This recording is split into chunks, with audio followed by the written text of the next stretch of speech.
for raising glasses and kicking asses.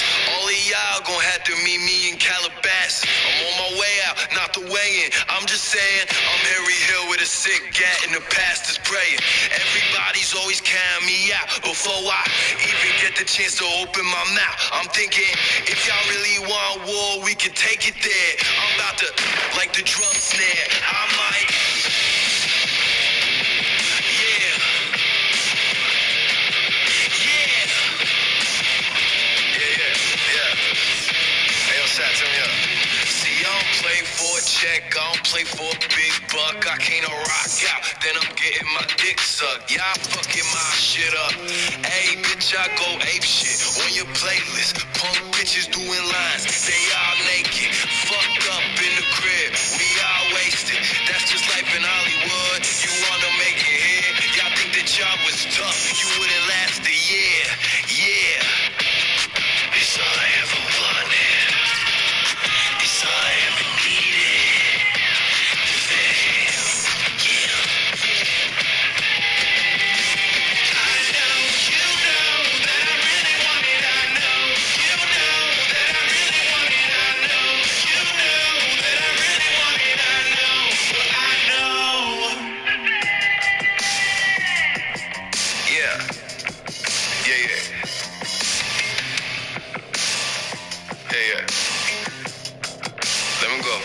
I really wanna take it there to where the hills have eyes, where big dogs kill cool cats with 9 lives. FRW returns with what may be the biggest show of the year, with 10 of what could possibly the greatest matches, not just FRW 2021, but of FRW's entire history. For tonight, we fight for greatness, as we will see tonight.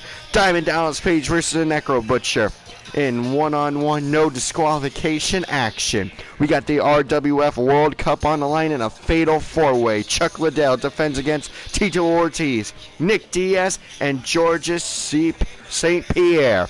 We got the RWF World Championship triple threat match as Kerry Von Erich defends against his brother Kevin and his father Fritz Von Erich. In one of two barbed wire death matches, we got the hipster heartthrob Casanova Valentine taking on Ricky Shane Page in a number one contenders match for the FRW Muerte Division Championship. And in our second barbed wire death match of the night, we had the FRW Muerte Division Championship on the line, as the Ministry of Darkness G-Raver defends against the Monster Abyss. That's the first of our championship matches tonight, actually the first of our FRW championship matches tonight. Can't believe I forgot about the RWO championship matches. Barely just sneezed. But our second FRW championship match here tonight will be the defending one-step champion Darby Allin taking on the Blackheart Leo Rush. Our women's championship is on the line as Rosemary defends against the Man Becky Lynch. Tag team championships on the line as Jade Georgia Shaw and Char Phillips defend against the Gorillas of Destiny. And in our first double main event here tonight, a 15-foot high steel cage, JT Dunn takes on the Rebellion Shane Douglas in the grudge match of the century, ladies and gentlemen. No time limits, no weapons, pinfalls and submissions only. JT Dunn and the franchise Shane Douglas finally settled their feud once and for all. Their grudge will finally be settled once and for all here tonight inside the barbaric steel cage match. And in our second of our double main event, it will be the FRW World's Heavyweight Championship on the line in an ECW style three-way elimination dance match, as AJ Styles defends against the former champion, the Phenom, The Undertaker, and the Armageddon Rumble 2021 winner, the franchise of Ring of Honor, Jay Lethal. That's all here tonight. Those are your 10 insane matches, your 10 match supercard for FRW Fight for Greatness 2. Now let's go to the ring for introductions.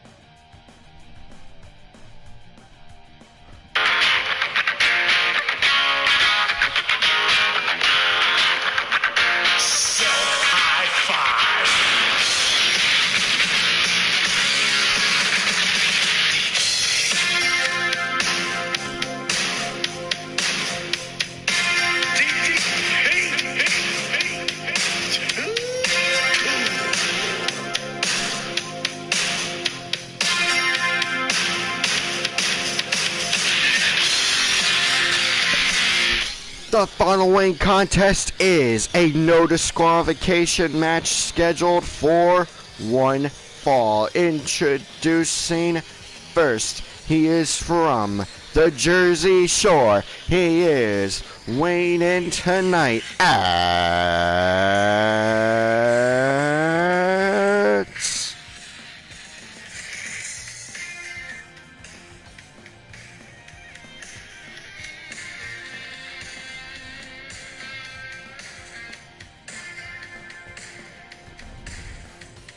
248 pounds. He is the People's Champion of WCW. This is the Master of the Diamond Cutter, Diamond Dallas Page!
2.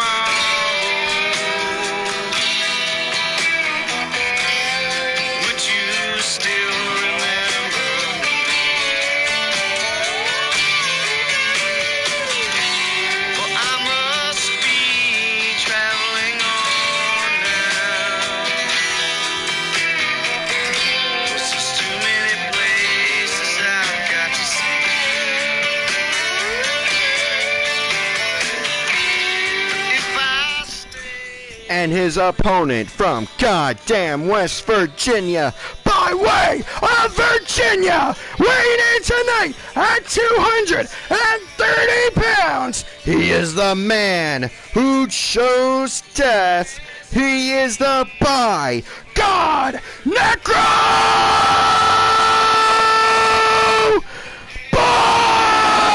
Butcher!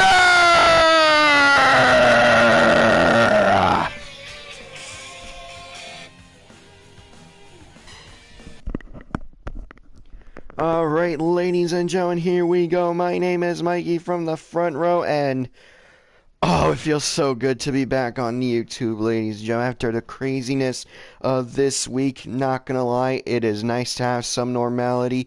to be back here on YouTube, especially for Fight for Greatness, ladies and gentlemen. We are back on our regular schedule, ladies and gentlemen. Monday Night Randomness will return this coming Monday, and of course, the glorious return, episode 74 of FRW Friday Night Flatline. What a way to return to Friday Night Flatline with the fallout from tonight, the fallout from Fight for Greatness. Will we have a new World's Heavyweight Champion? Will we have a new one-step champion?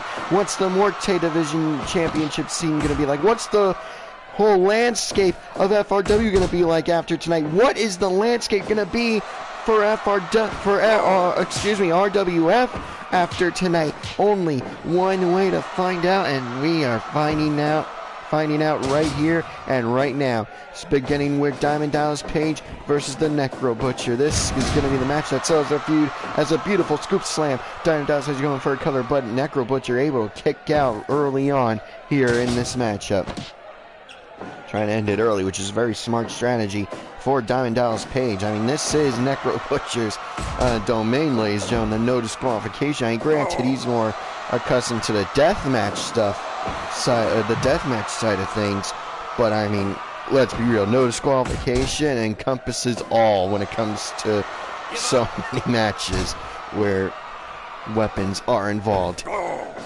And so yeah, I would not be surprised if we get a win for the Necro Butcher here. But at the same time, Diamond Dallas Page is a brawler, and he can mix brawling with technical wrestling, so he could very well sneak away with the win over the Necro Butcher here tonight at Fight for Greatness. And I'm telling you, ladies and gentlemen, Fight for Greatness is not just a pretty marketing name. It really is a fight for greatness here tonight, ladies and gentlemen. I mean, so many people. I mean, really, the whole FRW here is pretty much built around Fight for Greatness. Like, who gets the win here could go on to bigger and greater things down the road in FRW. I mean, shit, look at Vader. I mean, Vader was not, if I remember correctly, was not the champion going in to the Vader. Oh, hold on now! I don't know what the hell that was! I really don't know what the hell that was, but it was oh, Diamond Dallas Page doesn't seem to be open now. He may have blocked the attack by the Necro Butcher from that, I want to say, that spike, that railroad spike from the looks of it, ladies and gentlemen. That's scary. I mean, jeez, I've seen the railroad spike in action, and recently in a match between Jimmy Jacobs and Jimmy Lloyd. Jimmy Jacobs used the railroad spike on Jimmy Lloyd, and it was insane on how versatile Jimmy Jacobs was with it, ladies and gentlemen, was with the railroad spike. And, oh, beautiful swing, the neckbreaker onto the chair for Diamond Dallas Page and the Necro Butcher. And now, going to the corner, and hold on now, Necro Butcher with a chair from the top rope. He has the member of the crowd to throw him a chair, and he got one, ladies and gentlemen, and he was able. Oh no, not the spike again. Now he's using it. Oh, I believe Diamond Dallas Page was able to block it again. Thankfully, Diamond Dallas Page really able, and he must have been studying the tape of past matches between not just the two of them, but Necro Butcher matches in general, to be able to block that railroad spike not once but twice. You would think Necro Butcher would have 100 different ways at least to stab you with the railroad spike, but I guess Diamond Dallas Page knows all 100 ways, and then some if Necro Butcher knows more than 100 ways to stab you with a railroad spike. If he's able to block it like that. Double underhook.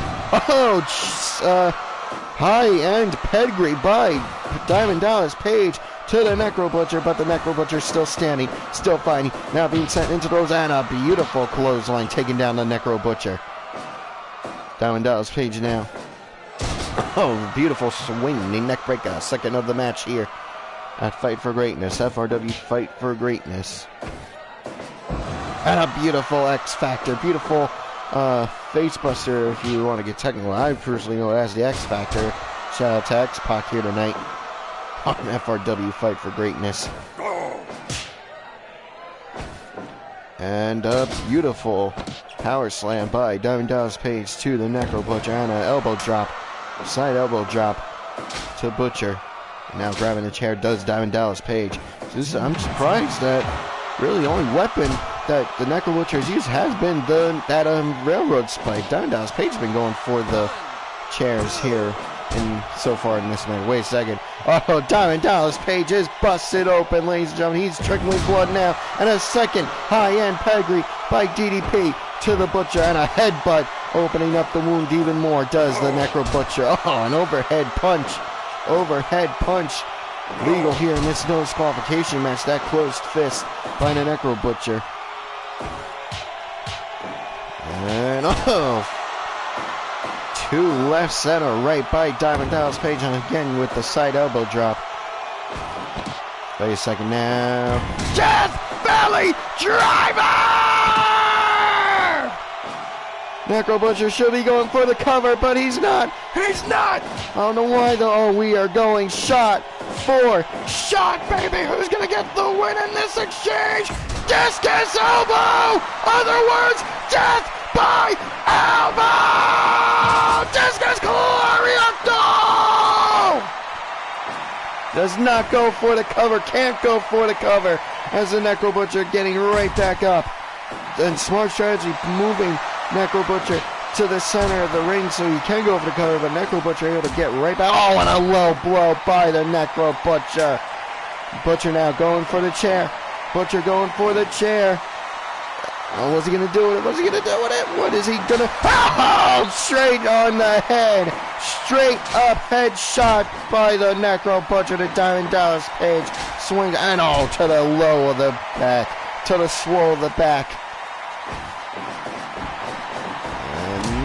And just colliding in off center of the ring. Both men are down, but Butcher able to get up first. As is Diamond Dallas Page. Not 2 seconds later. And now a flurry of strikes. Flurry of strikes just beat the shit out of Diamond Dallas Page there. Goes for the cover and a 2.9. Oh, how close was that? I would not have been surprised after this match, after this brawl, after this war between these two. That would have been the end of the match. Just straight up drunken punch. Just drunken series of punches by the Necro Butcher, just knocking Diamond Dallas Page out on his ass. If I can quote Chris Tucker for a second, you gotta knock the fuck out, man! I'm sorry to Chris Tucker for that horrible impersonation, but here we go, this may be it now. Oh, but then Diamond Dallas Page gets right back up and hits the Necro Butcher with the X Factor! Oh, and a low blow again by the Necro Butcher! Oh, yeah, I'm surprised Diamond Dallas Page isn't wearing a cup, ladies and gentlemen. Oh, down goes the Butcher.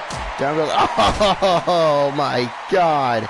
Necro Butcher with a by-God low blow again.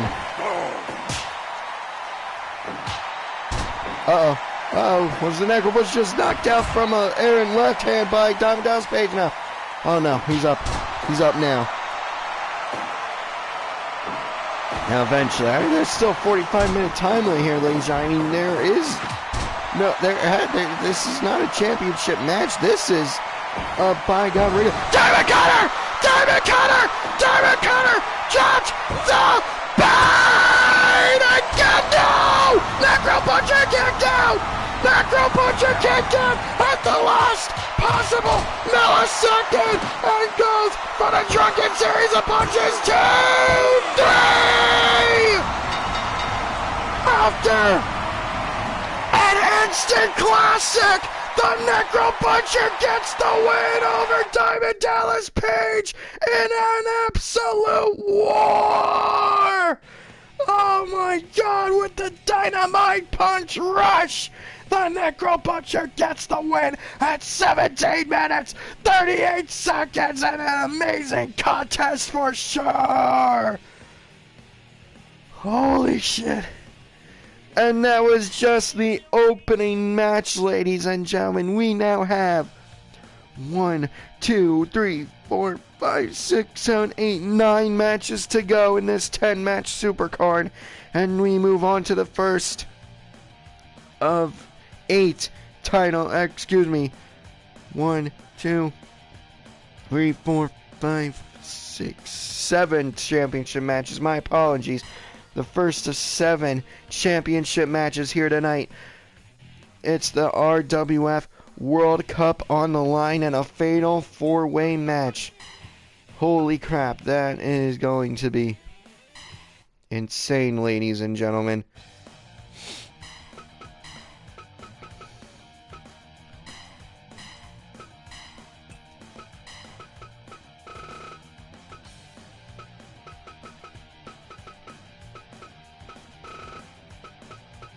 There it is.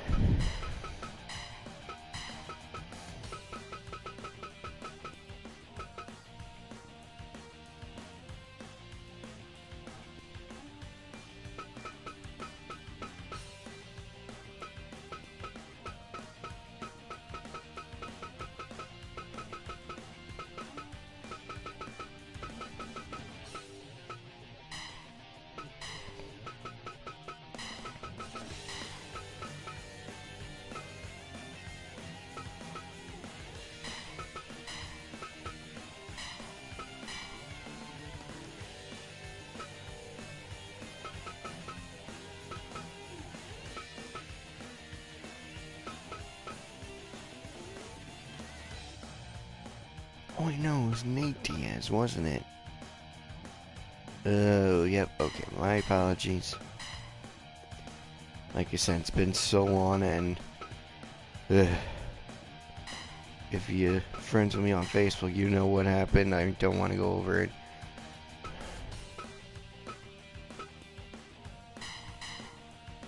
But yeah.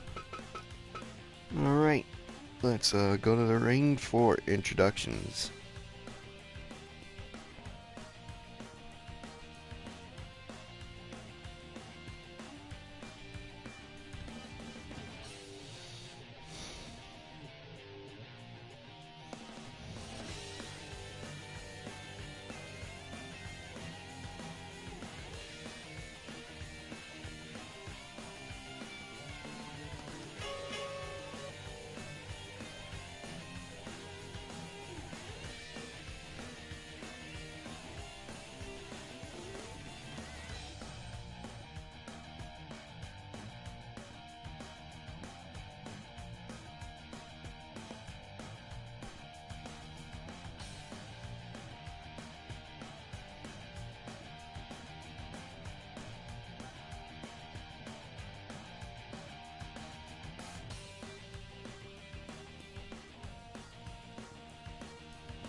So I already had it. My apologies, ladies and gentlemen.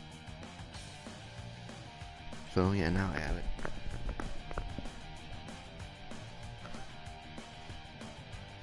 I won't deny it. I'm a straight rider. You don't wanna fuck with me. Got the police looking at me, but they can't do nothing to us. How would you want to? Like the police, they get down for this, but they can't constantly cheat. Money over bitches. I'm a straight rider. Stay in your corner. Got the police looking at me.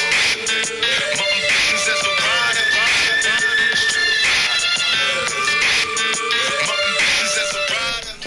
The following contest is a fatal 4-way match scheduled for one fall, and it is for the RWF World Cup. Introducing first, fighting out of Stockton, California, weighing in tonight at 170 pounds, he is Nate Diaz.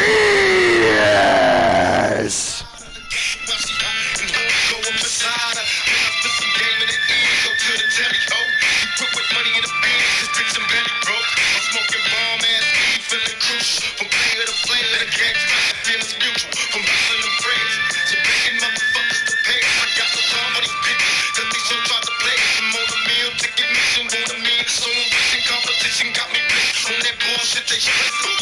I'm a rhyme though, clown hoes like it's mandatory. No pesto baby, my nigga bitch got the game distorted. Now it's on in the zone because I said so. You trust the bitch in the business, so I got my dad, bro. Now these money hungry bitches getting suspicious. Started plotting the planet on the scheme to come and kill us.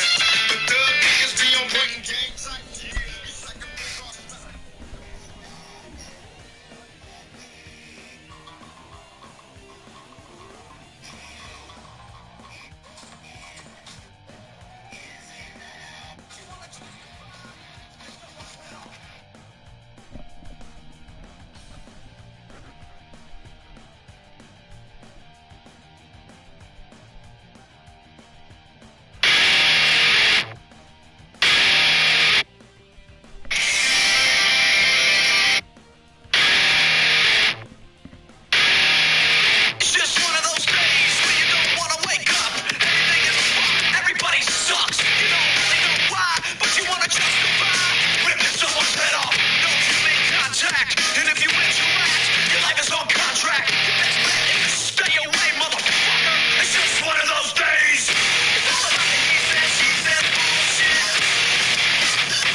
And introducing his opponents first from Huntington Beach, California, weighing in tonight at 205 pounds, he is Tito Ortiz!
And introducing the third participant in this match, weighing in tonight at 170 pounds, from Montreal, Quebec, Canada, this is Georges Saint Pierre!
That's my man.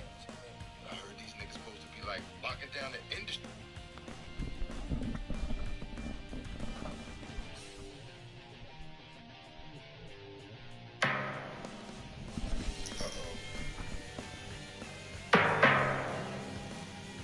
What have you done now? Told y'all niggas. Just don't listen. I must to be hard-headed.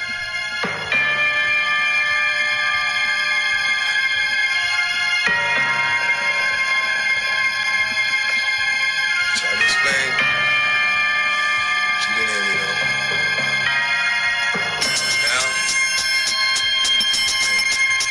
Now, I must let you. I must. But I want to.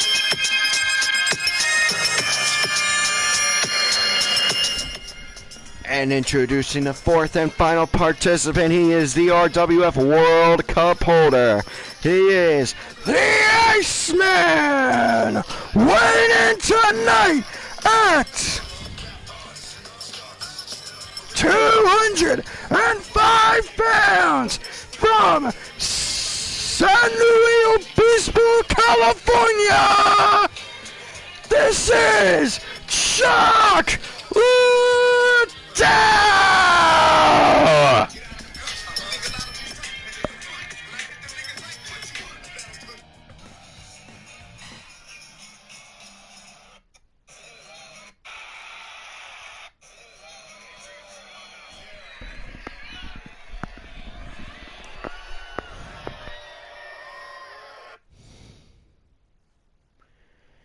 Alright, ladies and gentlemen, here we go. Fatal 4-way. Chris Flaters, you're getting paid extra to officiate this one. I don't know how you're going to do it. This may be Deathapalooza stiff as fuck levels of brutal, ladies and gentlemen. I mean, we all know the history between Liddell and Ortiz. They are the fight forever pair of the UFC, as far as I know, ladies and gentlemen. I mean, they fought so many times. George St. Pierre on top and Nate Diaz. Oh yeah, this is gonna be insane, ladies and gentlemen. Ground and pound by GSP to Diaz. And of course, why am I not surprised? See, I just brought up the fact how many times Liddell and Ortiz fought each other, and yet here they go, pairing off here in this fatal 4-way match. Liddell doesn't care about GSP. Liddell doesn't care about Diaz. He's here in this round. He was willing to team with Ortiz just to get a chance to fight Ortiz here eventually in this match, in this fatal 4-way matchup. Eventually, it was going to come to blows between all four men. So Liddell was able to team with Ortiz in that eight-person tag team tournament all the way a while back. That I did a while back for the RWF World Cup. And yeah, this was the top position team when I decided to call the tournament after, actually the tournament ended, and when I was away, so there's a good few hours of just nothing, just because I didn't expect it to end as soon as it did. I honestly expected it to go longer, ladies and gentlemen, not gonna lie. Now a ground and pound by GSP could get the win, but no, Diaz able to break out of it. Now, this is not a straight-up UFC fight, ladies and gentlemen. This is a bit of a weight differential. I mean, I believe Liddell and Ortiz are light heavyweights. And super kick! Oh my God, super kick by Tito Ortiz here in this Fatal 4-Way match for the World Cup. That is something I did not expect. I fully expected straight up. I expected kicks, but not a freaking super kick. You know, roundhouse kicks or side kicks, maybe, but not a straight up super kick.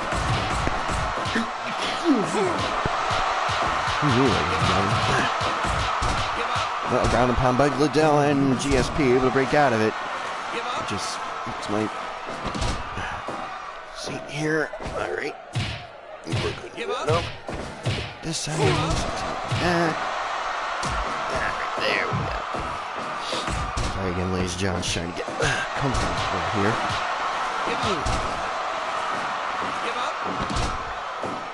But yeah, we're gonna. So apologies for the delay in the entrances. I'm sure you all know I'm using YouTube or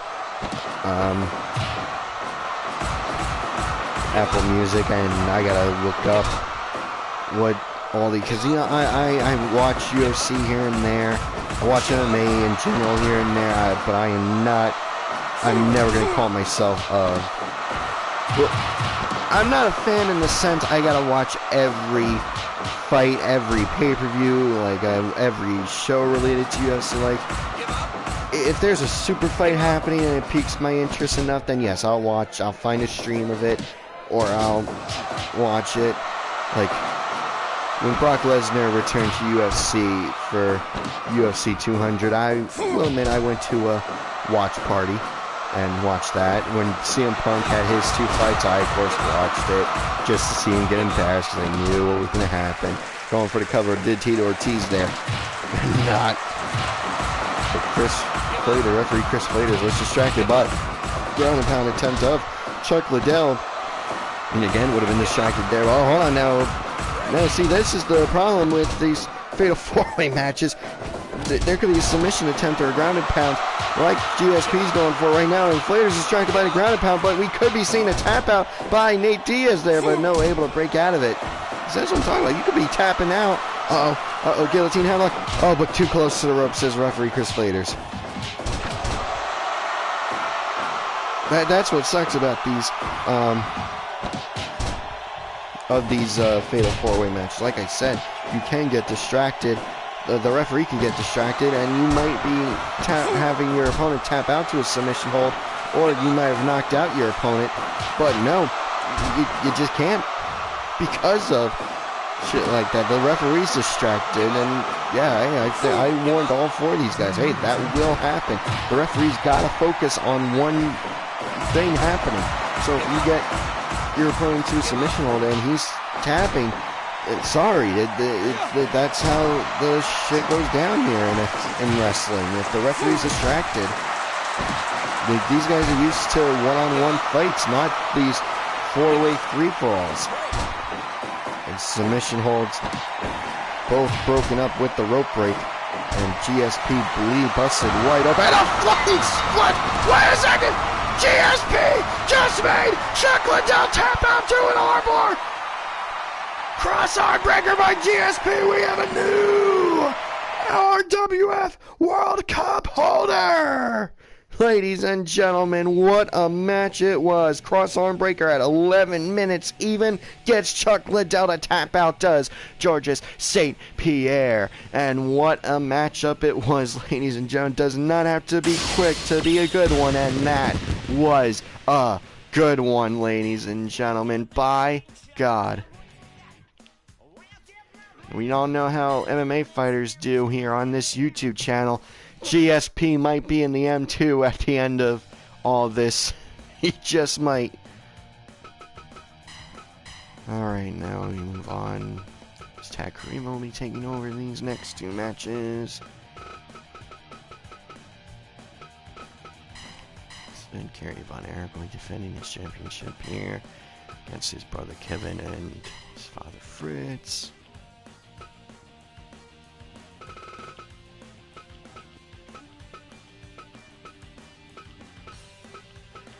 There we are, Kevin and Fritz.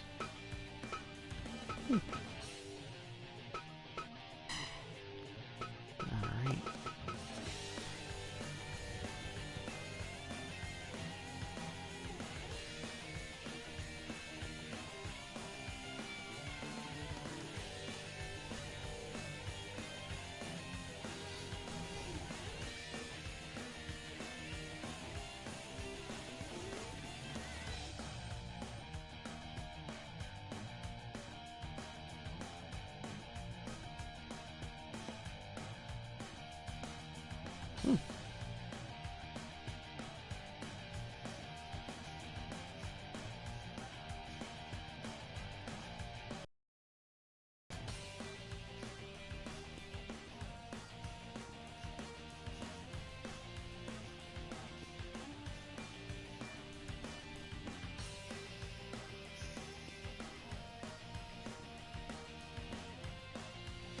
Okay, so here's what we're gonna do.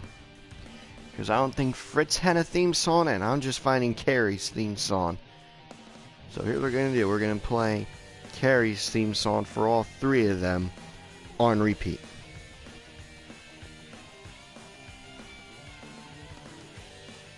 Because, honestly,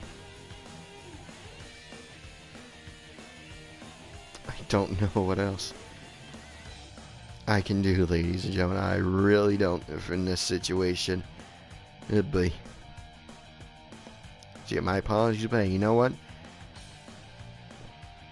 I just found out that it's actually a pretty goddamn good song that Kerry used in his AWA days, so yeah.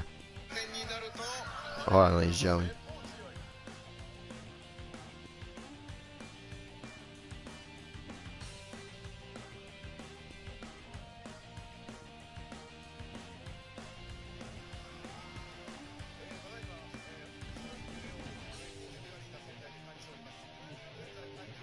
Oh yeah, wow. Jeez, that sucks. So I've finally seen a video of the earthquake that happened at the New Japan Cup semifinals.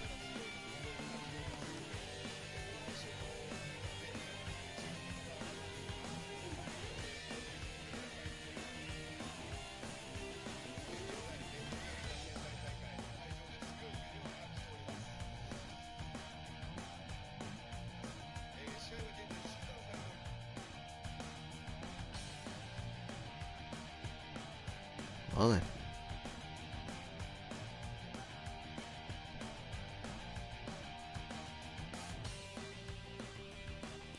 Alright, so yeah, I mean, sorry about that delay, ladies and gentlemen. I just hadn't seen the actual video of it yet.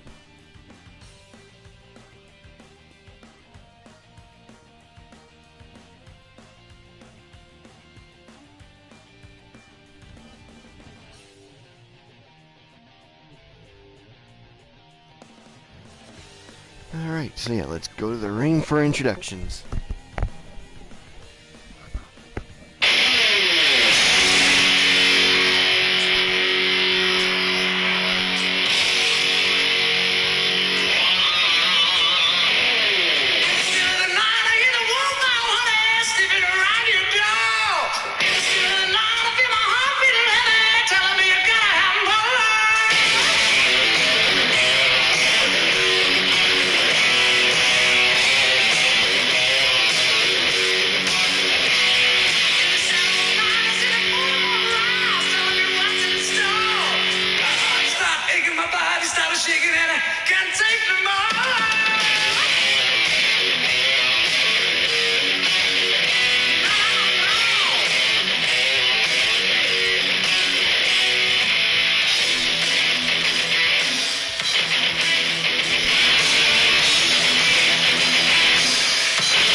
The following contest is a triple threat match scheduled for one fall and is for the RWF World Championship. Introducing first from Denton, Texas, he is Kevin Von Erich.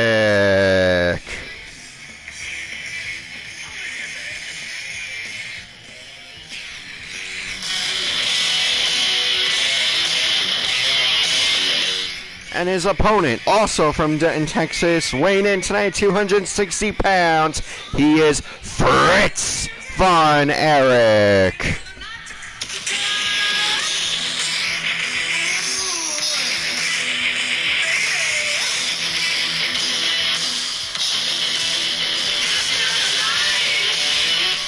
And introducing the champion, also from Denton, Texas, he is Kerry Von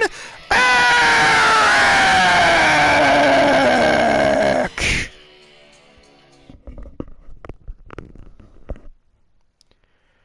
All right, ladies and gentlemen, here we go.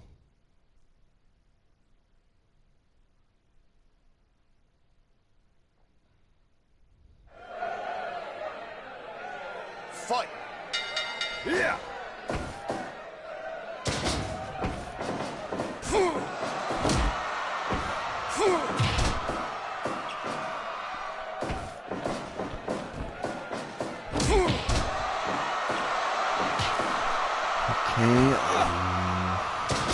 So Tag Cream will take a 2-match break actually due to the fact that the Morte division will be up next with the barbed wire death matches, so Dr. Morte should take over, but don't worry, we'll see him again for the one-step championship match for all you Tag Cream fans out there, and a test of strength between father and son, Kerry and Fritz there. Beautiful snapmare by Kerry to his father Fritz, and then to his brother Kevin, and now beautiful headlock. This is just a Von Erich showcase match, ladies and gentlemen. These three men, father and son tag team, trios tag team, winning the 6-man tag team tournament I did a while back. I did not, honestly, God, ladies and gentlemen, I apologize. I did not feel like streaming at that time.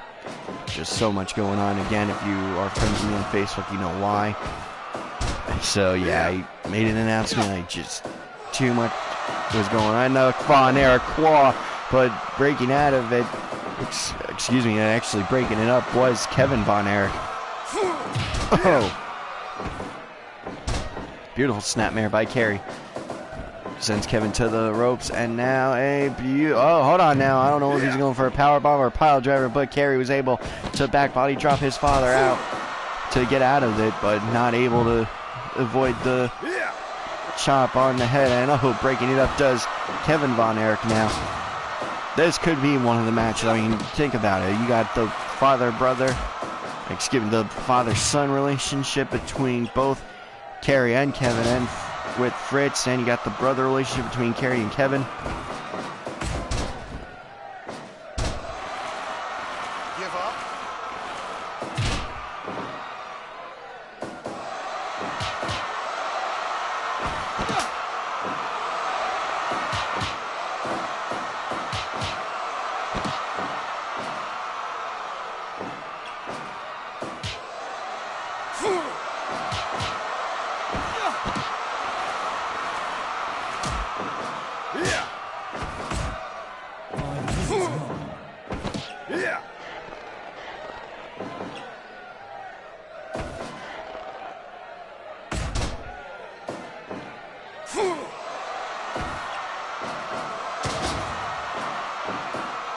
Sorry, ladies and gentlemen, just quick checking Twitter for anything else on the earthquake earlier at New Japan Cup semifinals event. Yeah, apparently it was a registered 5.1. That is not something to sneeze at, ladies and gentlemen. Ooh, excuse me. Sorry for everyone who just had to hear my burp there, but, you know, just when it wants to come out, it comes out, you know what I mean? And a beautiful jumping headbutt by Fritz to his son Kevin. And thing, only in wrestling can you get a triple threat match between two brothers and their father, ladies and gentlemen. I'm telling you, only in wrestling this shit can happen, really. on this script, this stage. And the Von Erich Claw, Fritz says, get the hell off your brother, son. That's my move, first of all. I taught you that move. You're not going to win with my move. And a beautiful headlock by Fritz Von. That just proves that a simple headlock could be the end of the match. I truly believe that would have been it, especially the way he positioned himself, keeping the bridge on it, keeping himself in a beautiful bridge and like wrenching it. Just goes to show you that old school never truly dies. It may be old, but it never truly goes out of style. It could get the win from any which way. You don't need to do flips. Yes, they're nice and they're impressive feats of athletic ability, but you don't need them, ladies and gentlemen. Don't worry, I'm not going to go on a corny kind of rant here. Don't get me wrong, I love my flippy shit, but it just goes to show you any style of wrestling can get the win at any time. The deathmatch style, the flippy style, the technical style, the old school style. Does not matter. If it can get the win, you use it, ladies and gentlemen. Don't just do something for the sake of doing it. Make sure it makes sense. You don't have to be an asshole about when describing that. You know what I mean? Like, some people get a little corny. You know, they'd be...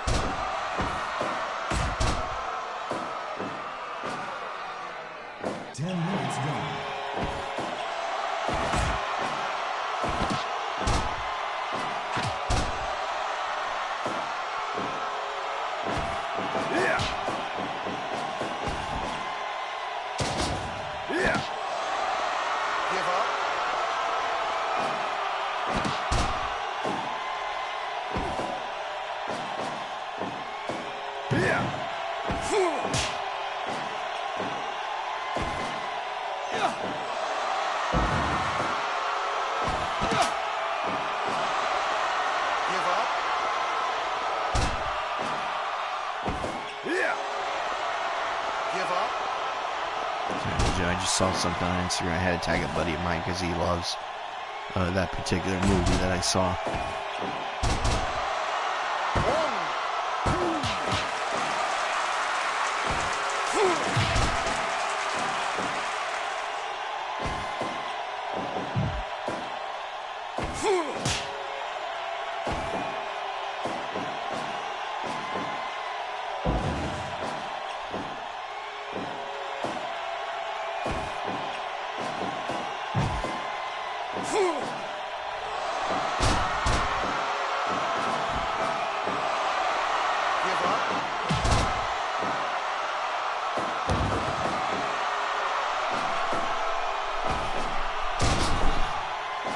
Okay, sorry, just scrolling through Instagram, I saw something really nice. I don't want to spoil it for anyone else who hasn't seen it, but very nice.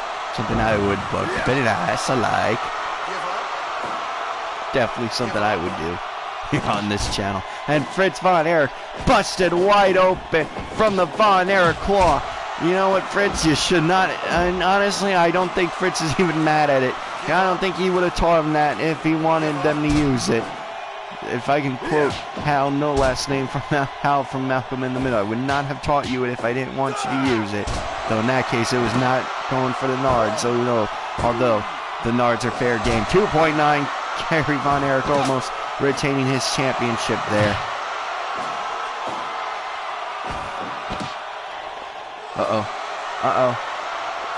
Is Fritz going to tap? Is Fritz going to tap to the submission hold, ladies and gentlemen? No, Fritz able to break out. Either Fritz broke out of it, or Kevin just couldn't hold it any longer. And again, the beautiful bridged headlock, and an arm submission hold there. Could have seen a repeat of the Fatal 4-Way match for the World Cup, an arm submission hold, getting the win for the champion. To think we just seen two new champions in a row through the in the RWF scene.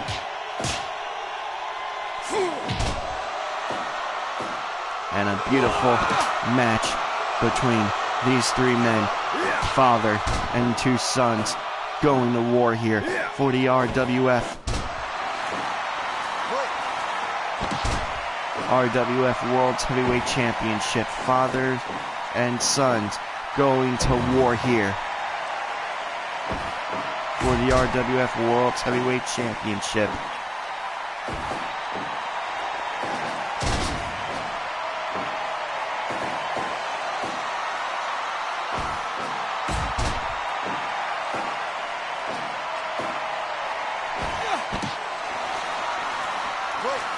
Oh, that was just, oh, and you know what? I was saying the Nards aren't beating us here, but even though they are fair game, I'm pretty sure friggin' Kerry just went for him on his father, Fritz. Unbelievable.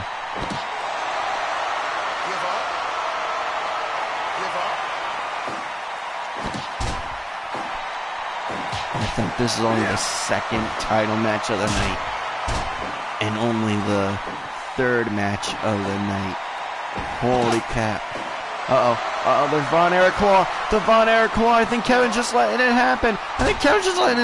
Oh, because he knew Kerry was good. Oh, he's okay with Fritz going after it, but not Kerry. And now Kevin going for an arm slash head submission hold. I want to call it an arm stretch headlock, because that's what it looked like to me, ladies. A beautiful high roundhouse kick taking down Fritz, and now going for the claw does Kerry.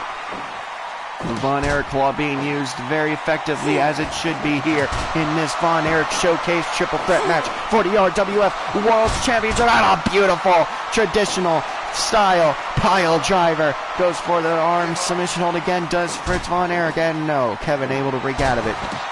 And a beautiful headbutt, just opening up his wound even more, but might open up a new wound on the Kerry's head there with those beautiful headbutts. Mixing blood is not a good thing, ladies and gentlemen, but you know, in this matchup, I don't think these three men care. I think they are just looking to do anything and everything they can to get the win, to get the RWF World Championship, ladies and gentlemen. To think the M2 Climax is pretty much set up besides the singles challenge. Could you imagine a match between Kerry Von Erich and Roderick Strong, Kerry Von Erich and Tomohiro Ishii, Kerry Von Erich and Ricky the Dragon Steamboat, Kerry Von Erich and Tony Deppen, Kerry Von Erich and Rob Van Dam, Kerry Von Erich and Lance Storm, but then again Kevin Von Erich versus Roderick Strong, Ricky the Dragon Steamboat, Tony Deppen, Rob Van Dam, Sting, Lance Storm. A match of Fritz Von Erich versus Tomohiro Ishii, Kenta Kobashi, Super Dragon, Jun Kasai, Nick fucking Gage, Yoshihiro Takayama, and Tony Deppen even, Matt Tremont, Conor McGregor. So many great matches can come out of this one triple threat match if they make it all the way to the M2 Climax, if they are able to defend their championship all the way to Last Chance, all the way to Last Chance, all the way through that 8-man scramble match that will be taking place. And hey, at Last Chance there will be one step.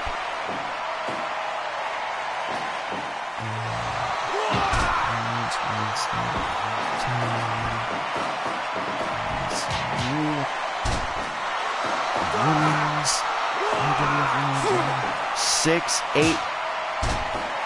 8-person scramble matches, 5 8-man scramble matches, and 1 8-women scramble match as the last chance to get into the M2 Climax. And one fall to a finish in all 6 matches, no eliminations, ladies and gentlemen.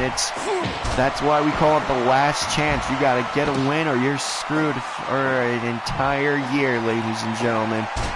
And you got to just try again throughout the year.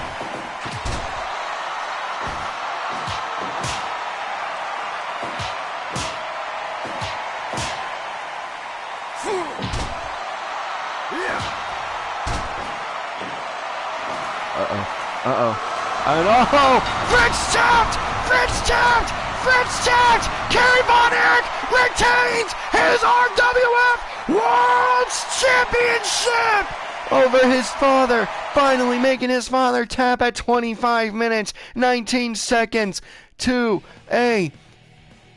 Not even going to try to pronounce that. Nope, sorry. Not even going to try to pronounce that. Actually, no, fine. Wakigateme. Yeah, no, that was just awful. I apologize, ladies and gentlemen. I should not have even tried. Well, whatever, ladies and gentlemen. We now know Georges St. Pierre, GSP, and Kerry Von Erich are the world's champion and World Cup holders going into the return episode of Monday Randomness. this coming Monday, and it's going to be insane, ladies and gentlemen. Now we move on to the first of 2 barbed wire death matches, ladies and gentlemen. And this is what a barbed wire death match is supposed to look like, ladies and gentlemen. None of that sparkler shit at 45 minutes. If it goes the distance, 45 minutes, yeah, we're gonna see a real explosion. None of that sparkler shit that we saw between Omega and Moxley. Believe me, ladies and gentlemen, I have something up my sleeve for Kenny Omega for that bullshit. Trust me, it'll be coming up soon. Come April, April, May, whenever I decide to post that video, trust me, you're gonna know what's up, Kenny Omega. You're not gonna make a mockery out of deathmatch wrestling, calling yourself the king of the deathmatch. After that, are you kidding me? I am seriously insulted by Kenny Omega after that. After Don Callis calling him the king of the deathmatch after that bullshit at AEW Revolution. You know what, ladies, I'm just gonna put it out of my mind for now. This is FRW Fight for Greatness. This is the hipster heartthrob Casanova Valentine. This is, you know, it's a good thing I put that as out of my head, because now I can focus on Ricky Shane Page, RS Pussy. Yeah, I'm just gonna go to the ring and do the introductions.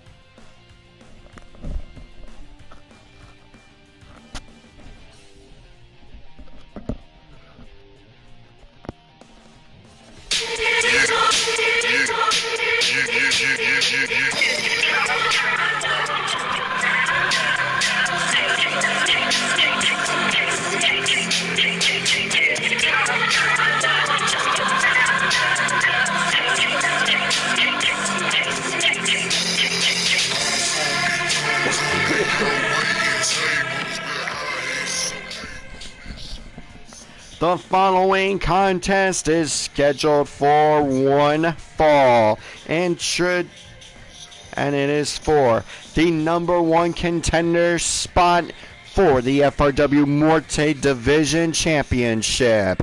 Introducing first, standing 6'3", weighing in at 280 pounds, hailing from Brooklyn, New York.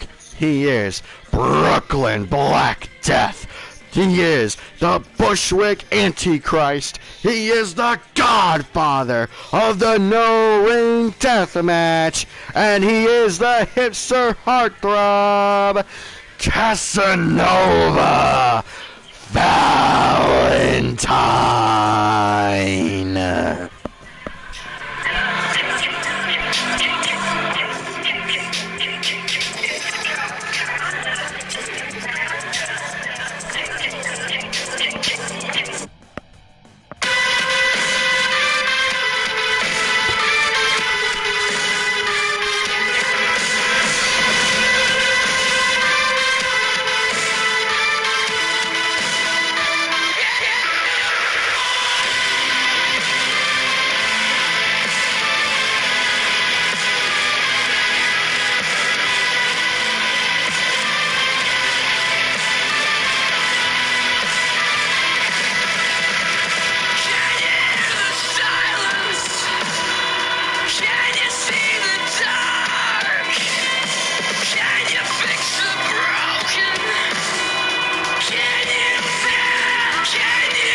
No, I'm not saying it.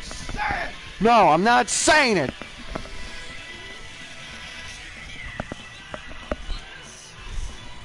And his opponent from Sandusky, Ohio, weighing in at 220 pounds. He is the man. He is the king. He is the god of Nick fucking Cage. And soon to be the true godfather of the no-ring death match, 'cause fuck Casanova Valentine, Ricky Shane Page. Yeah, bring your 440 goons to intimidate me into saying something I did not want to say. My apologies to Nick Gage. My apologies to Casanova Valentine. My apologies to Deathmatch Wrestling fans around the world for doing that announcement. But when you got the entire 440 strong-arming you, and you know Casanova is going to wait till they all get back. So they're not even supposed to be out here. I don't know why they came out here for the end. They're supposed to be barred from ringside, which is the point of the no-rope barbed wire death match between these two to fight. Oh, hold on, ladies and gentlemen. My apologies. Wow, see, that's how you know. It's been a whole minute. My apologies. This is actually supposed to be a landmine death match, so. Wow, see that? I'm telling you, that's just how crazy this week has been, man. We're not gonna do entrances again. That's my fault. My apologies.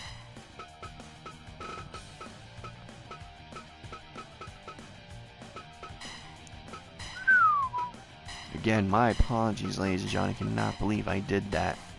Wow. Alright.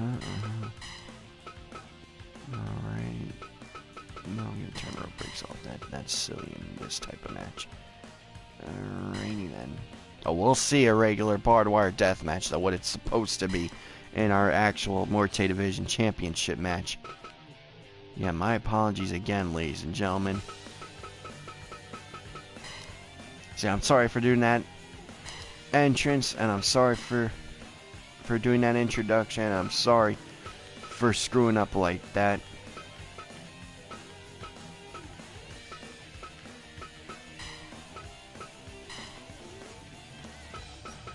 Okay, now we're good. See, I told you it was a crazy week, ladies and gentlemen. Hoofa. But yeah, that's what the landmines are supposed to be for, to keep the 440 out of contention. The rest of the 440, Eric Ryan, Gregory Iron, Atticus Cogar. And honestly, when I watched freaking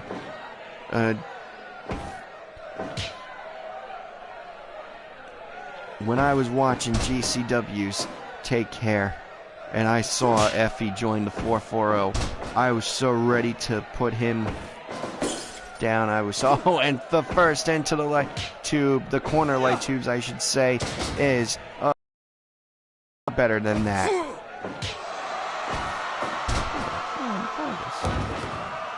So, ladies and gentlemen, I'll be right back to couch. I wanted to get a Planet Death.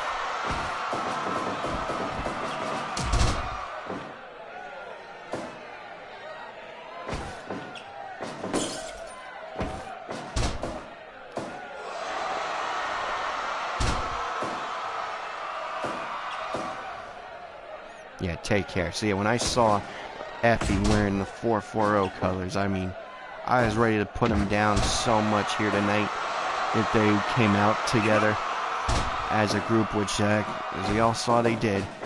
This is, the second light tube of that corner is broken by Casanova Valentine, and Casanova Valentine's busted wide open. And I hate to say it, but a beautiful spine buster by Ricky Shane Page. Unbelievable. Oh, and into the landmines goes Ricky Shane Page. Good, Casanova Valentine. Thank you for throwing him into the land. That's what you get, Ricky Shane Page, for being one of the biggest scumbags in professional wrestling going today. And let's look at the other weapons, not including the light tubes on the corner boards. We got a broken table. I just needed to do a face ID. We got a baseball bat. We got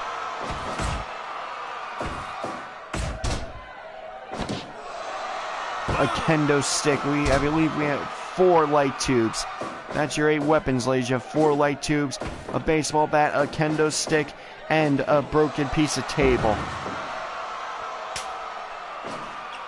And Casanova Valentine, missing with a light tube. but Ricky Shane Page missing with a shoulder block. And now, oh no, not a Death Valley driver. Come on, Cass, kick out. I know, I apologize, ladies. I should be impartial, but Ricky Shane Page just gets under my skin so much. Believe I was so pissed off at Take Care when Chris Dickinson freaking screwed over Joey Janela, giving the 440 spring break. That's just a crime against nature. The fact that Joey Janela is not hosting spring break this year. And believe me, I'll be screaming loud as I can. I will be a member of the MDK gang. Come spring break, come WrestleMania weekend, I'll be cheering, I'll be screaming loud, cheering for Nick fucking Gage to win back his GCW World's Championship. Come spring break, ladies and gentlemen.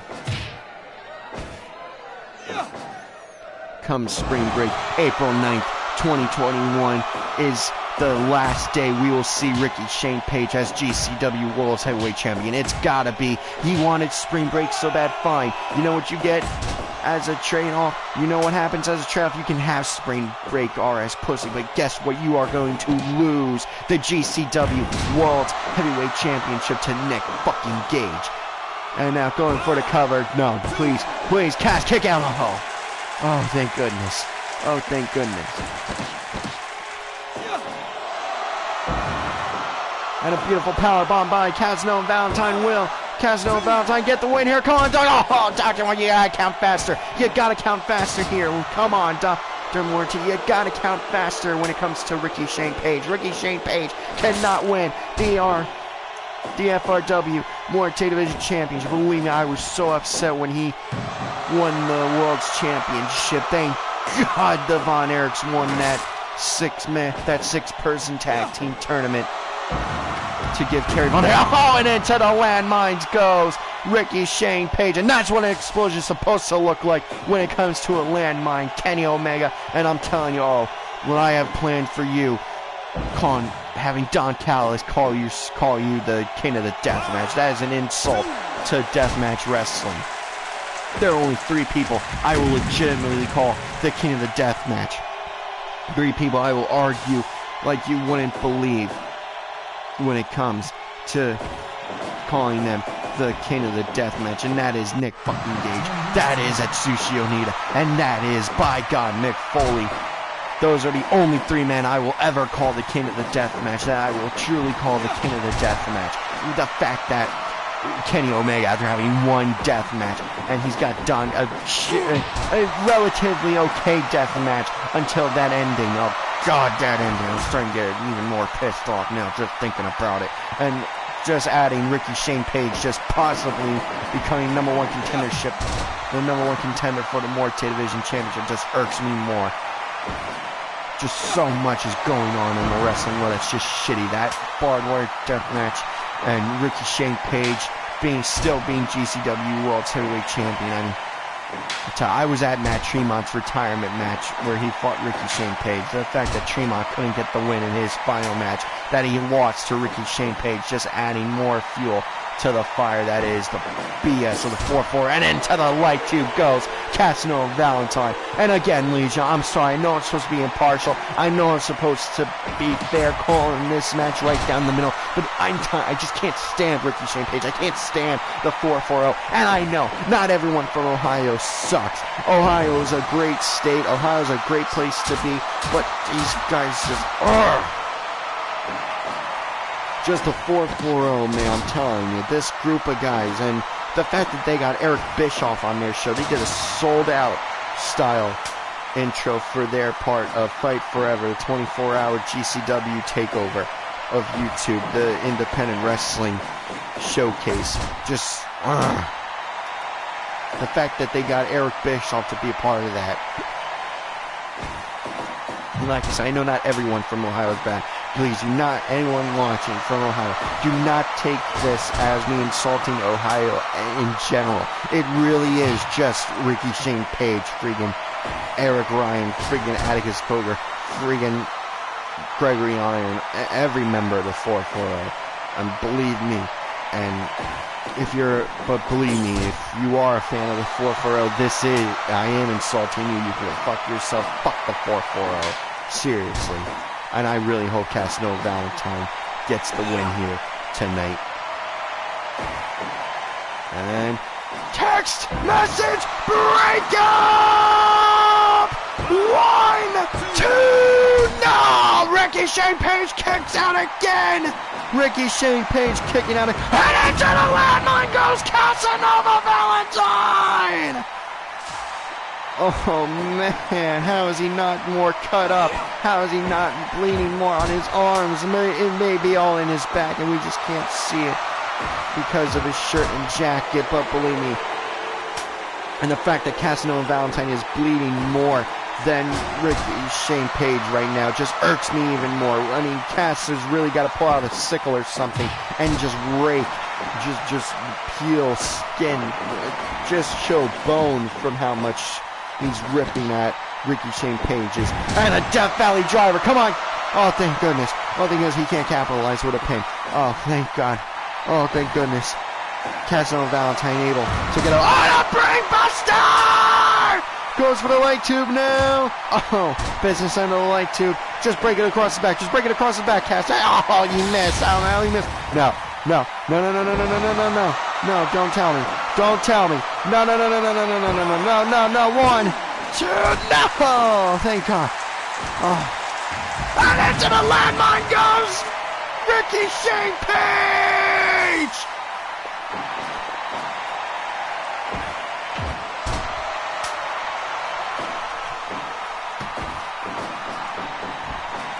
Into the corner. Oh.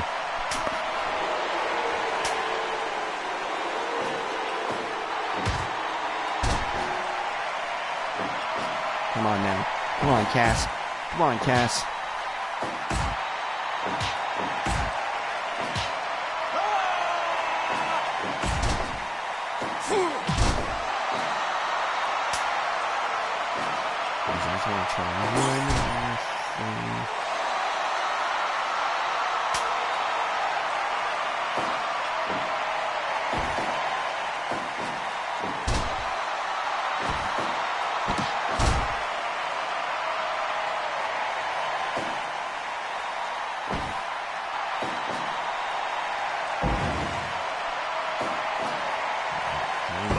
Oh no, please, Cass, kick out. Oh.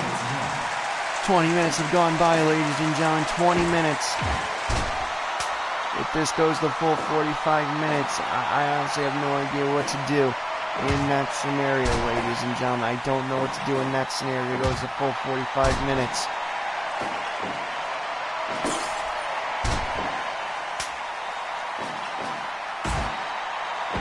Back elbow strike. Oh. Strike to the midsection by Casanova Valentine, bringing out of it. And now into the board again. Just a cut up piece of glass from the light tube. That just opens you up more if you run into it. And now, a beautiful suplex by Casanova Valentine. Now going for that half of the table. Going for that half of the table. Death Valley driver! Goes for the cover! 1, 2! No, kicked out. Kicked out. Oh, thank God. Casanova Valentine kicking out, going for the kendo stick now. Drops it though. Drops it though. Sending Ricky Shane Page to the ropes. And a knee to the midsection. The knee to the midsection. Ah, do it. To the back of the head. The leg tube to the back of the head. And now grabs the one from that corner. Uh-oh. Uh-oh. Choke slam! 1, 2! Oh, but Ricky Shane Page kicks out! Ricky Shane Page kicks out! And oh, an elbow strike. Running elbow strike, taking down Casanova Valentine. Does not go for the pin. Oh, not the choke breaker! Choke breaker! Ricky Shane Page not going for the cover again. He must want to toy with Casanova Valentine, and I'm hoping that does not work out for him. Modified jackhammer goes for the cover. Double hand press. Pin 2. 3! 3! Casanova Valentine is your new #1 contender for the FRW Division Championship!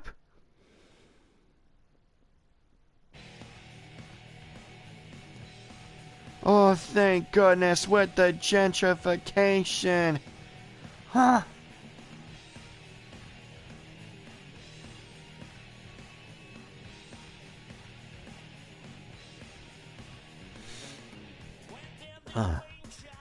Oh, thank goodness.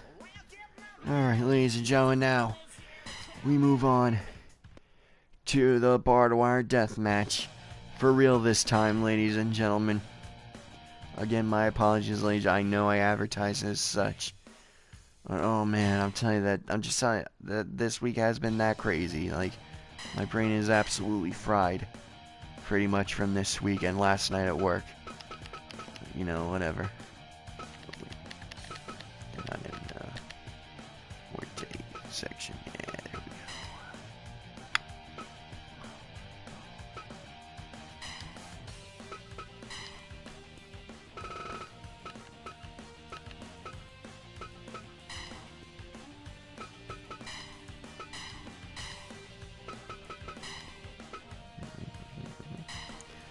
go. Alright.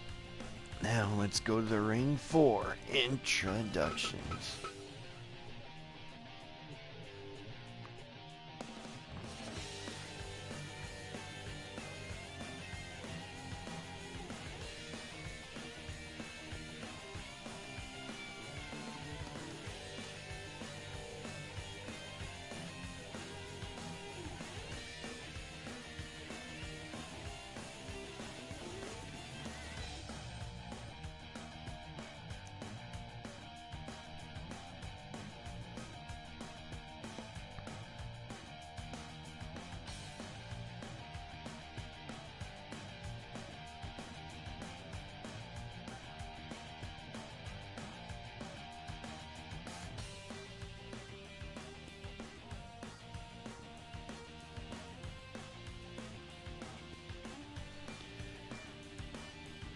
As soon as it buffers.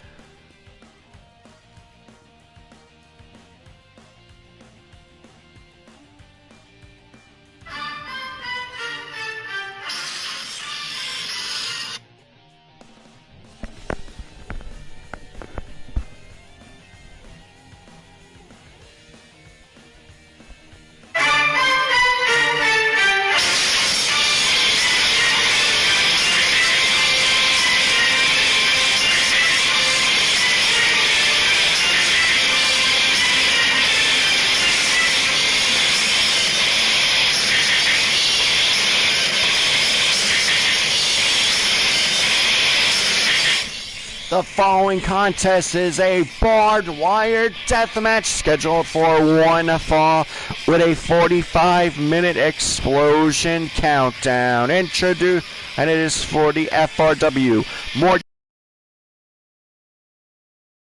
challenger, representing the Rebellion from Park County Insane Asylum, weighing in tonight at 350 pounds. This is the Monster Abyss.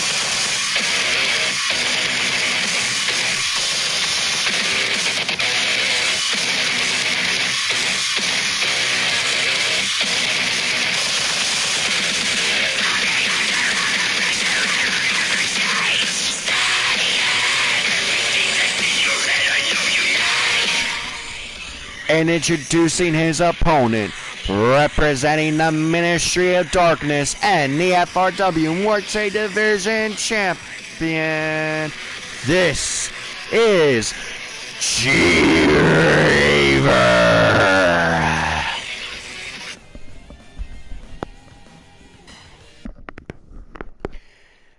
and what may be the match of the night, Death-a-Palooza worthy match, barbed wire death match, FRW Morte Division Championship on the line. It's Abyss, the Monster Abyss versus G-Raver. And look at the weapons we have for this match. We got 1, 2, 3 kendo sticks, a baseball bat, a broken piece of table, and 3 light tubes, ladies and gentlemen. Oh boy. We all know what G-Raver can do in this matchup. We all know what the Monster Abyss can do in this matchup at Death-a-Palooza this last year, 2020, Death-a-Palooza Volume 1. We saw Abyss take on Casanova Valentine in Barbed Wire Massacre, and we saw GCW versus ECW as G-Raver took on the homicidal, genocidal, suicidal, death-defying maniac Sabu in the match of the night. And a Michinoku driver almost went for the cover, but kicking out even before 1 count was made does the Monster Abyss. And the thing, ladies, and this is Rebellion versus Ministry here in this faction warfare in this one barbed wire death match. But believe it or not, that was not the focus of the build here to this matchup. I mean, Undertaker was facing off against Jay Lethal for the longest time. Jay Lethal doesn't have any factional ties. Leo Rush doesn't have any factional ties. Becky Lynch doesn't have any factional ties. And I mean, Guerrillas of Destiny had the Bullet Club, but I mean, the Ministry of Darkness was facing the Bullet Club and the Rebellion all at the same time. I mean, there's really no true to life faction warfare due to the fact that only a third of the Ministry of Darkness was facing off against a different faction here in this matchup. G-Raver going against Rebellion's Abyss, and Jay George and Trevor later on facing off against Guerrillas of Destiny. I mean, sure, there was some faction war, but it wasn't like the Rebellion and the Click had back in November for the landmine death match at No Man's Land. I mean, shit, I think FRW is at a beautiful snap power bomb by the Monster Abyss using the kendo stick now. As not someone you want to be power bombed by, especially not a snap power bomb. That's for damn sure, ladies and gentlemen, is the Monster Abyss. I mean, he's so big. I mean, if he's not 7 foot tall, he's pretty much damn close.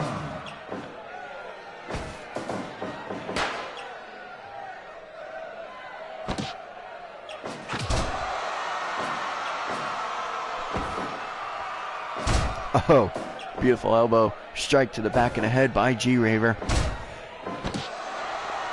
Now beautiful camel clutch, sending out a shout out to Sabu there with that camel clutch, and now just raking his foot into the side of G-Raver's head does the Monster Abyss with that single-legged Boston Crab, modified single-leg ball, and G-Raver going into the barbed wire, and kick to the Dick Kick City from the Monster. Oh no, shock therapy treatment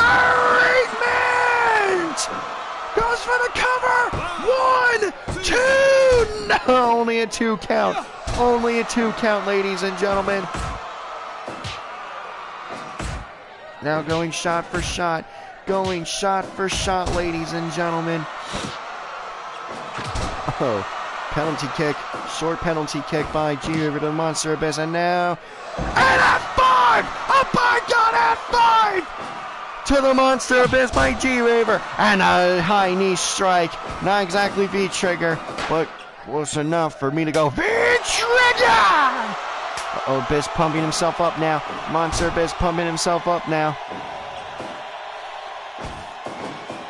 Oh, into the barbed wire goes G-Raver. Busted open G-Raver now. I don't know. Yes, the Monster Abyss is bleeding himself here in this match. Uh-oh. Second shock therapy treatment! But cannot go for the cover.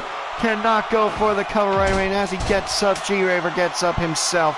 Both men getting up at pretty much the exact same time, ladies and gentlemen. Oh, beautiful step up into getting kicked by G-Raver. And this is what I'm talking about, ladies and gentlemen. Oh, 2, and only a 2 count. Only a 2 count, ladies and gentlemen. Uh-oh. And oh my God. Ladies and gentlemen, to the barbed wire goes. Oh! G-Raver now. Before it was the Monster Abyss. And that's what I'm talking about, ladies and gentlemen. That's what an explosion's supposed to look like. And into the barbed wire goes G-Raver again. Oh, man. 10 minutes into this matchup. Think about that. They've done so much to each other. And it's only been 10 minutes, ladies and gentlemen. Unbelievable. This match has been so far. I'm telling you, ladies and gentlemen, this has been a match for the ages. And the Iron Claw by the Monster Abyss taking down G-Raver. Will he have a new... No, G-Raver getting back up. Oh! I don't know the exact move, name of that move, but it was like a Scorpion Death Drop with an elbow drop added into it, and a beautiful power slam by G-Raver. As beautiful as it can be. And oh, G-Raver getting sent into the barbed wire by the Monster Abyss, now grabbing one of the 3 kendo sticks, but dropping. Oh, single leg takedown by G-Raver.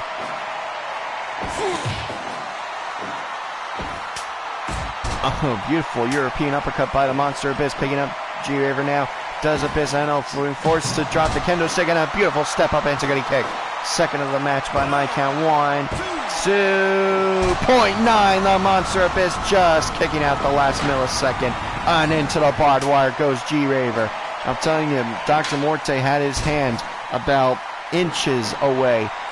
Maybe even millimeters, centimeters, whatever is shorter from the ring canvas. Going down for that 3. That was 2.9.9, ladies and gentlemen. That there it was. An almost 3 count it is, if I can quote Bigfoot from the Howard Stern show. Or at least do a really shitty impersonation of him. And into the barbed wire goes the Monster Abyss again. Oh my God, so much. This has been an absolute... Oh, 1-arm Snapdragon suplex, ladies and gentlemen. And now a second F5!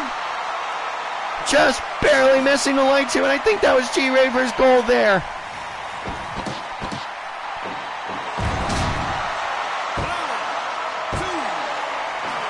.9.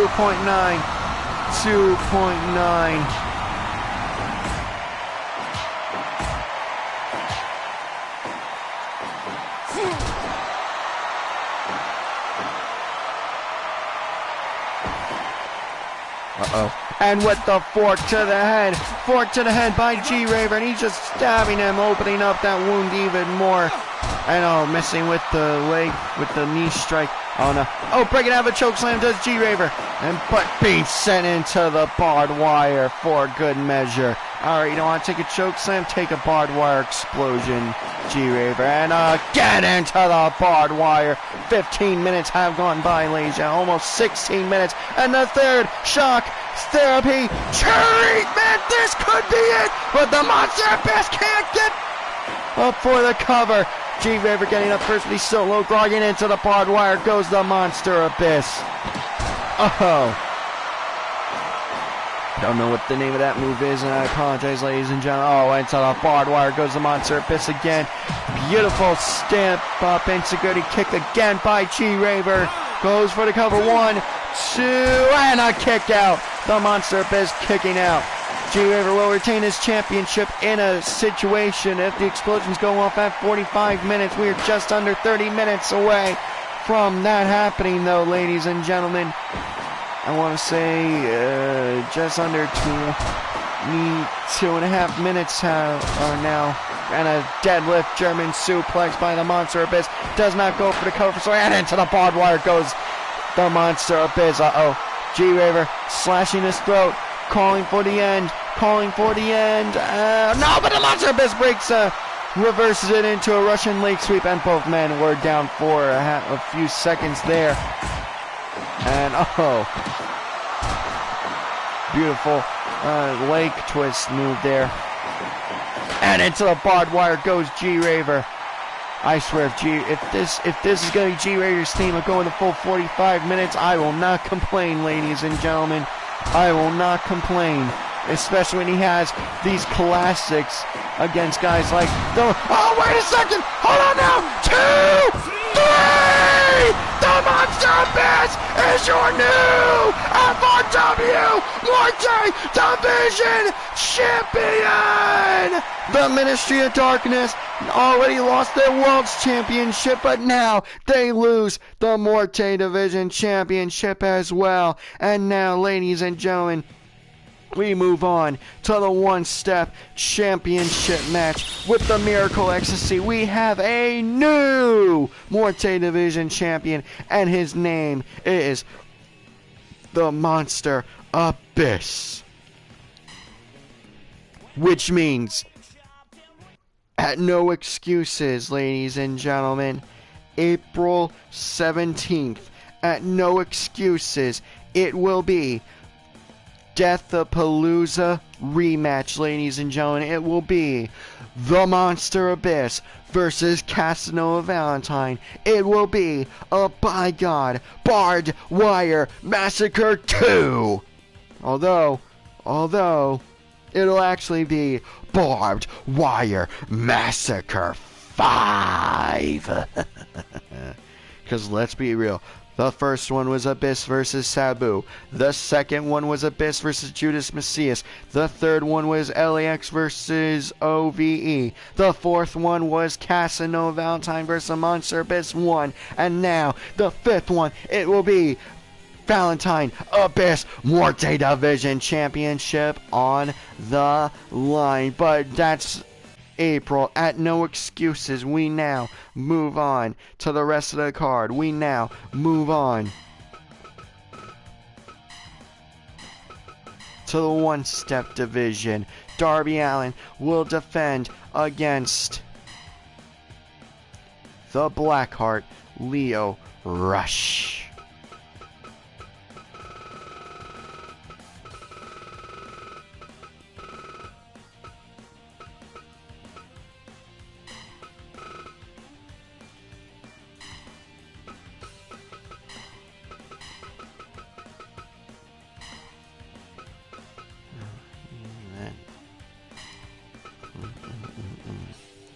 Darby Allin electing not to bring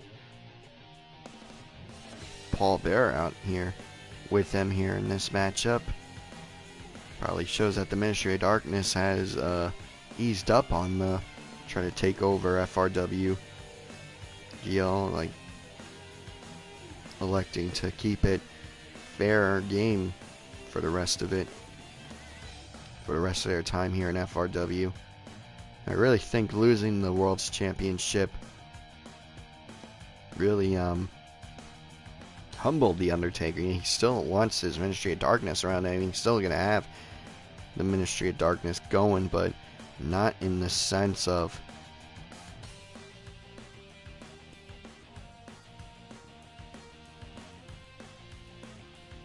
trying to take over. It's more like the Rebellion's a faction, the Clique's a faction, LIJ, Bullock. They're not trying to take over FRW, but you know, there's still going to be a faction.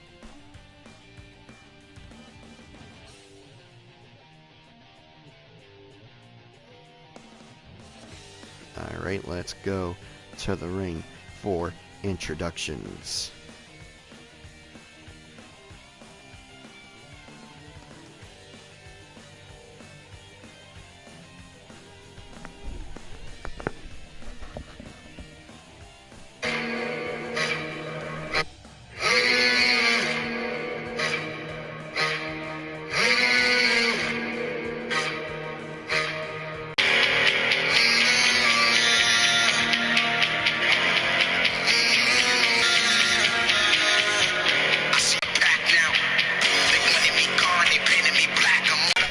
The following contest is scheduled for one fall, and it is for the FRW One-Step Division Championship.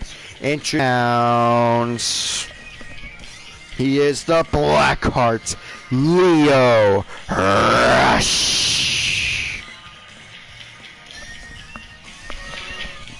I just got a notification that the stream might... I'll go as long as I can, and if it goes out, I'll just stream at even lower quality.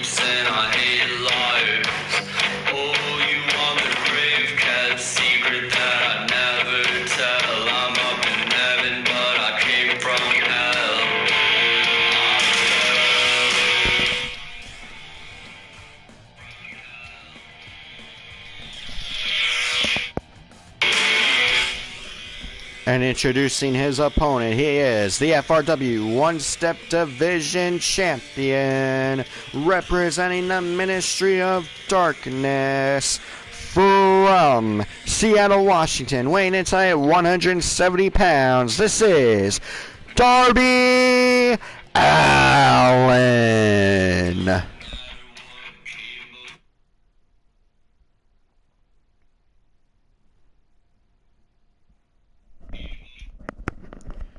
Alright, just checking the stream on my phone, making sure it's still going.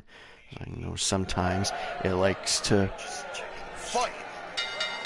sometimes it likes to just go black on me.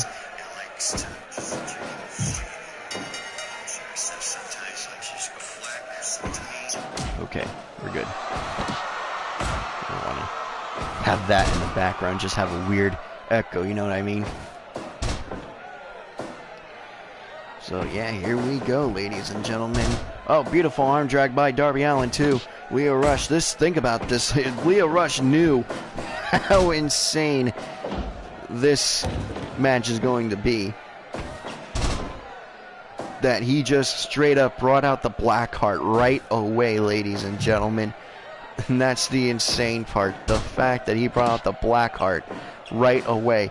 Normally he likes to build up to it. Normally he likes to have a rivalry build up first. Like Joey Janela got the Blackheart Leo Rush. That was after years upon years of build up between the two of them. I mean, yeah, he brought it out for his match at Fight Forever, but that was that was still a bit of build up from his days in WWE. Like, hey, he finally broke. Like, the match with Janela broke him to bring out the Blackheart in that matchup. But here, no build-up at all. He knows how crazy Darby Allin is. He knows how crazy he has to get in order to face off against Darby Allin, which is why he brought out the Blackheart here in this matchup.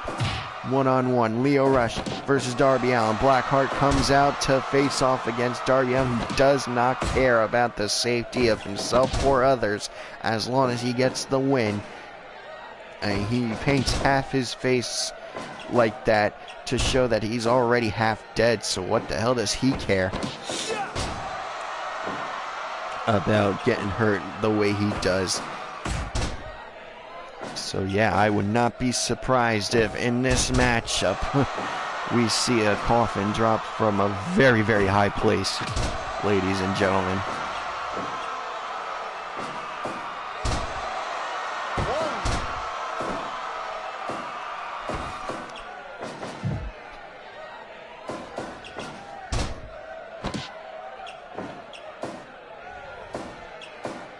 And this will be Takurima's last match of the night.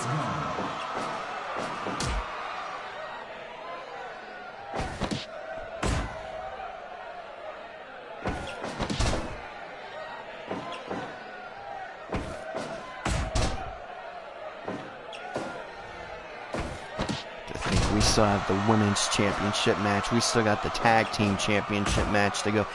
And our double main event here tonight. JT Dunn versus the franchise Shane Douglas. The grudge match of the century will take place inside a 15-foot high steel cage to keep the rebellion out. No escaping the cage in this one, ladies and gentlemen. Pinfalls and submissions only. Actually, no, I might just make it pinfalls, ladies and gentlemen. No weapons, just to ensure that they definitely... I guess submissions kind of have the same. Yeah, I'll just keep it pinfalls and submissions for tonight. No last minute changes for that. So it's just pinfall and submissions, no escape in the cage. It's just to keep the rebellion out and the two men in. The grudge match of the century, ladies and gentlemen. The grudge match that was set up at No Man's Land when JT Dunn entered the ring and hit the franchise Shane Douglas with death by elbow, screwing the rebellion out of the championship matches that came with it. The World Championship match, the One-Step Division Championship, the Tag Team Championship match, and the Women's Championship match that came out of that matchup.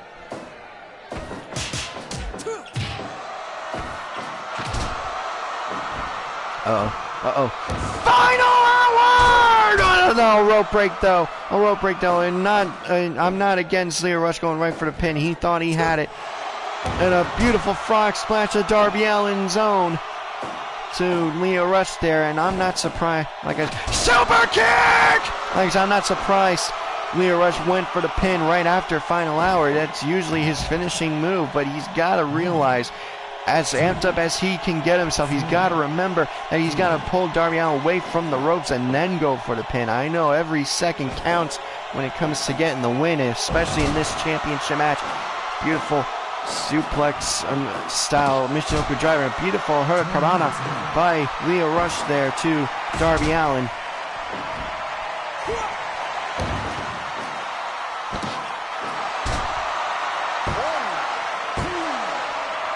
.9 there.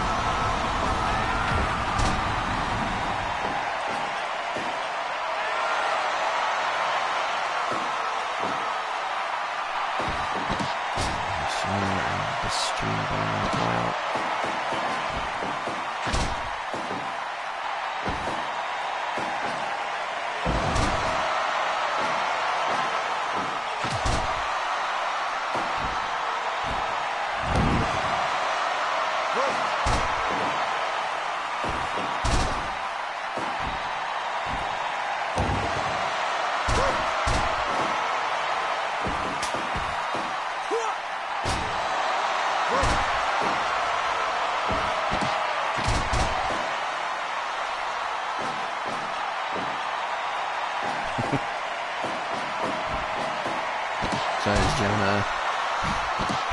ICW posted another thing about the New Jack and Carnage crew taking on the Rejects at Volume 11, Then and Now. And freaking Danny DeMonto retweets it with how to lose a building one-on-one.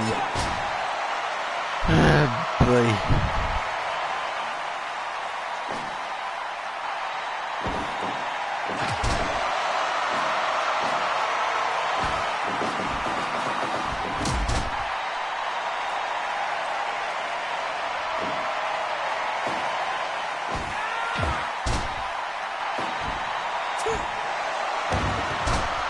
And a frog splash again from Daria. And falls, but Lio Rush moves out of the way of the coffin drop! Final Hour! Now goes for the cover! Realizes he's going in the ropes, and he gets the 3! Ladies and gentlemen, this is now a new...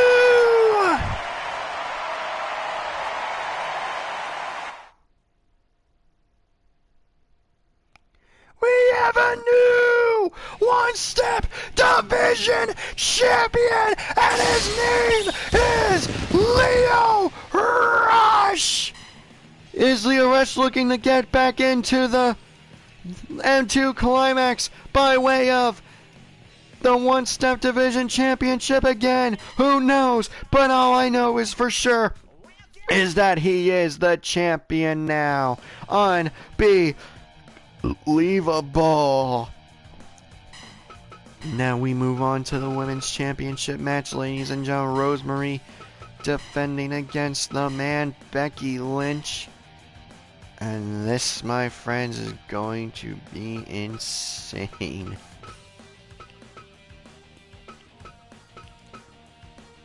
Fine. Just no sense. I just want to go to one freaking page.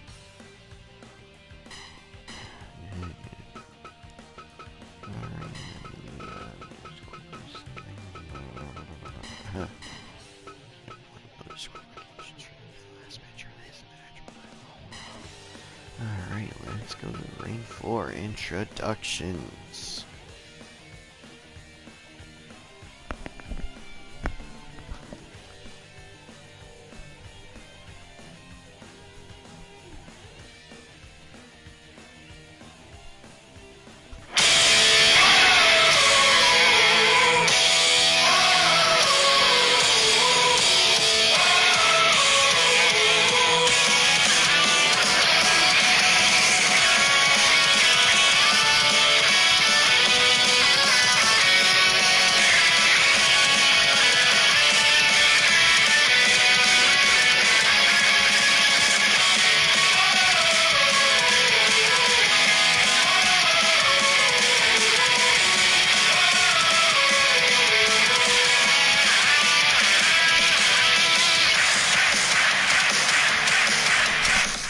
The following contest is scheduled for one fall, and it is for the FRW Women's Championship.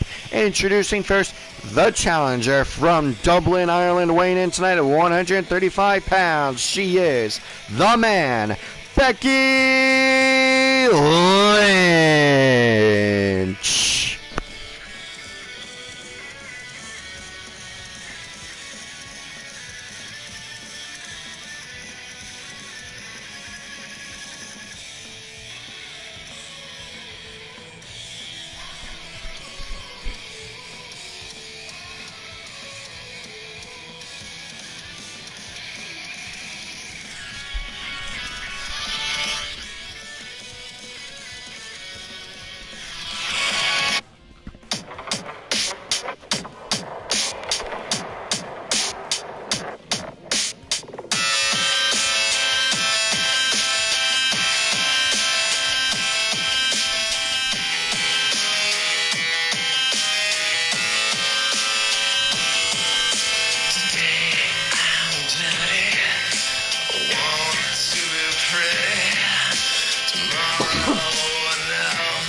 And her opponent, representing the Ministry of Darkness, she is the FRW Women's Champion, weighing in tonight at 150 pounds, from the Valley of Shadows. This is Rosemary.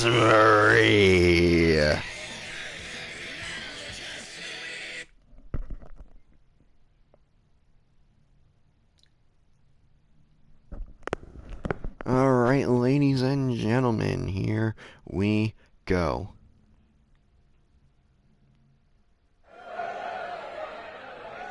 Fight! There's just one quick thing.